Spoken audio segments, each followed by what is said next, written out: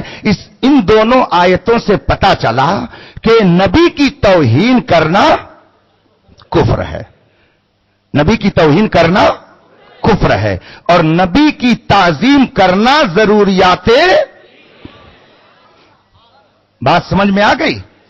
اب اگر کوئی کلمہ پڑھنے والا نبی کی توہین کرے، اب اس کو کافر کہا جائے گا، اس لیے کہ اس نے ضروریات دین میں سے ایک امر ضروری کا انکار کیا۔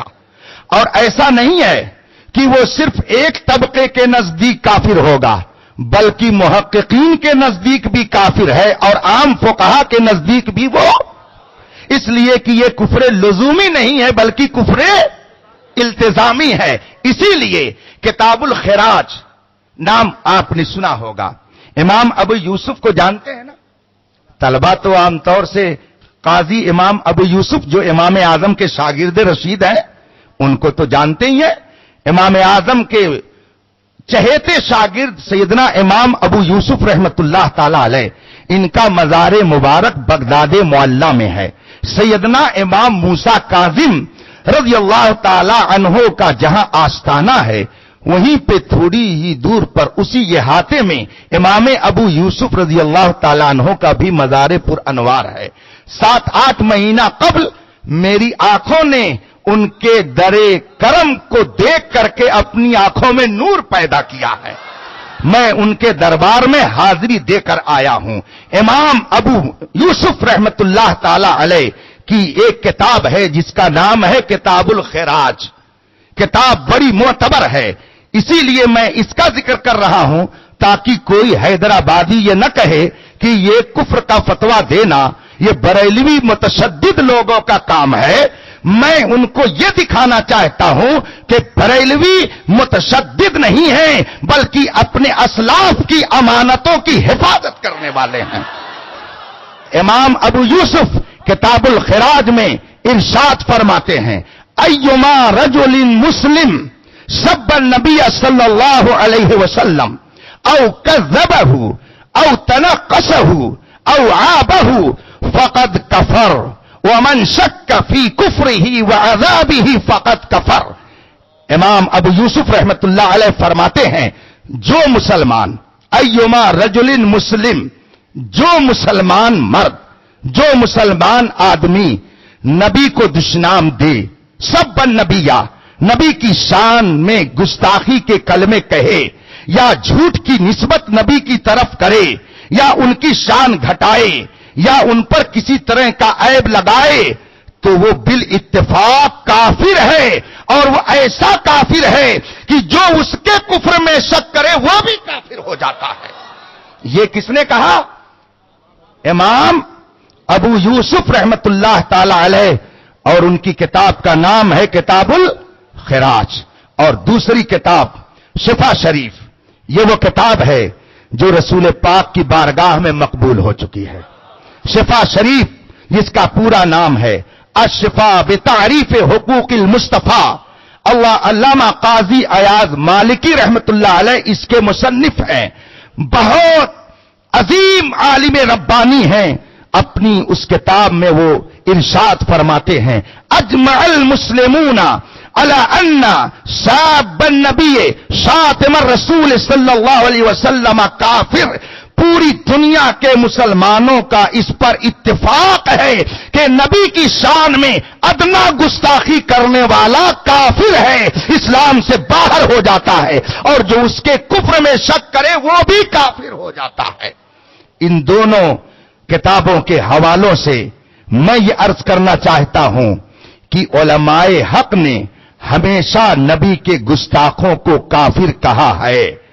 اعلی حضرت نے یہ مسئلہ اپنی طرف سے نہیں نکالا، ہاں البتہ اعلی حضرت فرماتے ہیں، میرا طریقہ یہ ہے کہ اگر کسی نے کوئی بات کہی تو جب تک آفتاب کی طرح اس کا کفر روشن نہ ہو جائے میں اس وقت تک اسے کافر نہیں کہتا.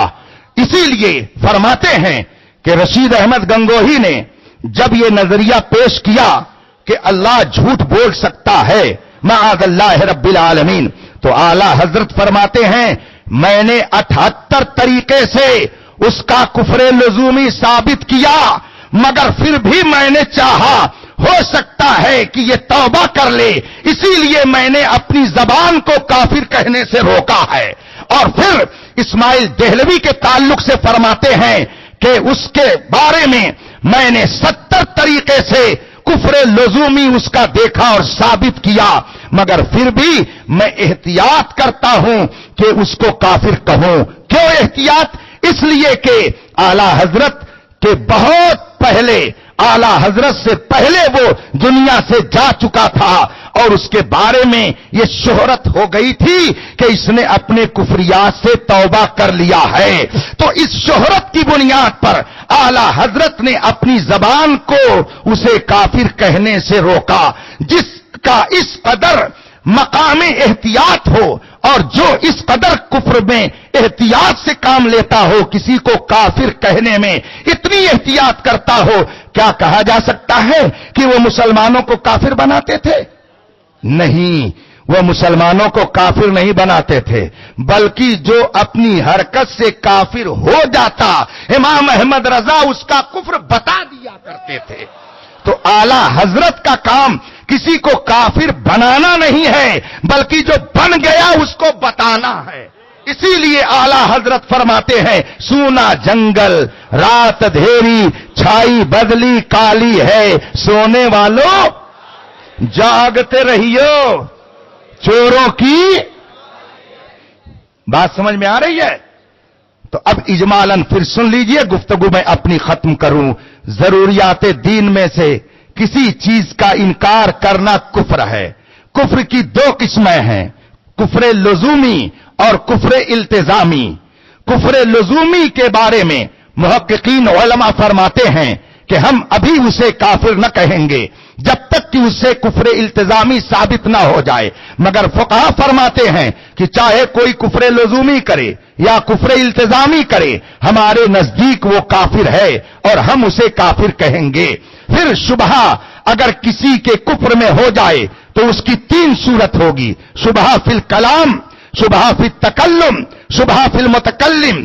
ان میں سے کوئی شبہ ہو تو اپنی زبان کو اعلی حضرت کافر کہنے سے روکتے ہیں. پھر اگر کسی کا کفر یقینی طور پر ثابت ہو جائے تو اب سن لیجئے کہ جس طرح سے مسلمان کو مسلمان جاننا ضروری، اسی طریقے سے کافر کو کافر جاننا بھی.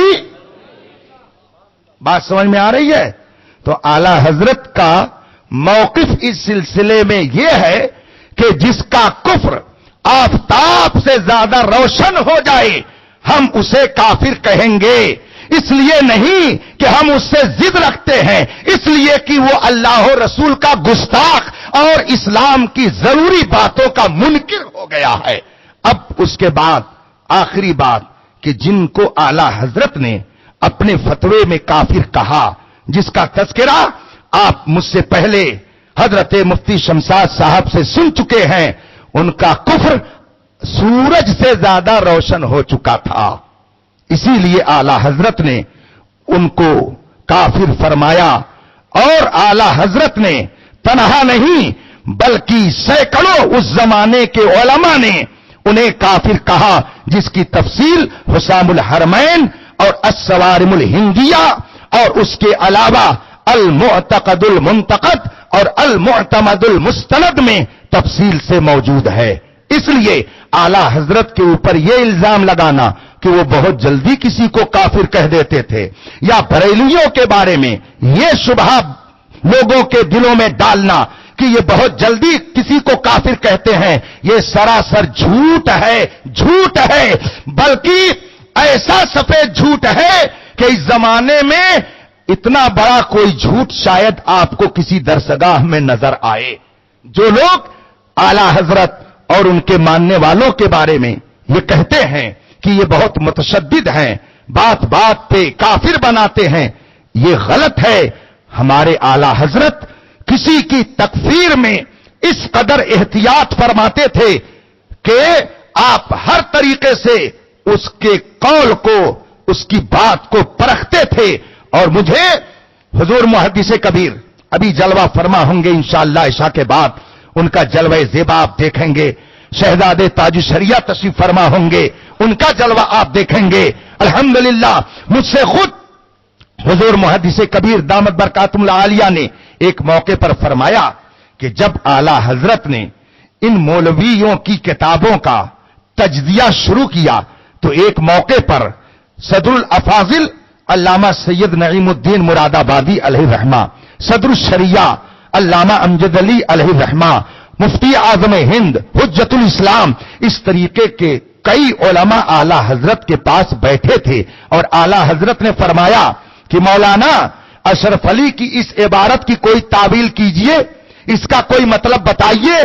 تو اب ان میں سے ہر ایک کہتا حضرت اس کا مطلب اگر یہ ہو تب. اعلی حضرت فرماتے یہ تعویل نہیں ہے، یہ تو تحریف ہے. کتاب سے جو مطلب نکلے وہ بتائیے، یہ تو تحریف ہے. لوگ پوچھتے وہ کیسے؟ کہا اس طریقے سے، اس طریقے سے، اس طریقے سے. اور پھر سب اس بات پر مطمئن ہو گئے کہ یہ ایسا کفر ہے کہ جس کی کسی طرح سے کوئی تعویل نہیں کی جا سکتی ہے. اسی لیے اعلی حضرت نے انہیں کافر فرمایا. تو اعلی حضرت نے بغیر تحقیق کے کسی پر حکم کفر نہیں لگایا.